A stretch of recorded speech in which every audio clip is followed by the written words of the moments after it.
ভারত, বাংলাদেশ, পাকিস্তানের সুন্নি নামে সিন্নি খোর বেরলভি হানাফিদের দিন হচ্ছে মাজার পূজা, খানকা পূজা, মিলাদ কিয়াম, অলি আউলিয়াদের কেরামতি সুফি তরিকা এবং দেওবন্দি হানাফিদের তাবিজের ব্যবসা, জর্দার ব্যবসা, শবে বরাত, হালুয়া রুটি, চল্লিশা, কুলখানি, নামাজের পরে সম্মিলিত মোনাজাত, 3 দিনের চিল্লা, 40 দিনের চিল্লা, ইজতেমার মাঠের বেদাতি কার্যকলাপ সহ কে বুকে হাত বাঁধল, কে জোরে আমিন বলল, কে রফুল ইয়াদাইন করল, কে পায়ের সাথে পা মিলালো ইত্যাদি।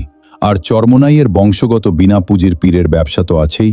আল্লাহর জিকিরের নামে নাচানাচি, ফালাফালি, বেদাতি বায়াত সহ অলি আউলিয়াদের কেরামতি, আফ্রিকার জঙ্গলের কাহিনী, জর্দা তাবিজের ব্যবসা না বললেই নয়। উভয়ই ফিরকা রসুল সাল্লাল্লাহু আলাইহি ওয়াসাল্লামের তাওহীদের দাওয়াত থেকে বিচ্যুত।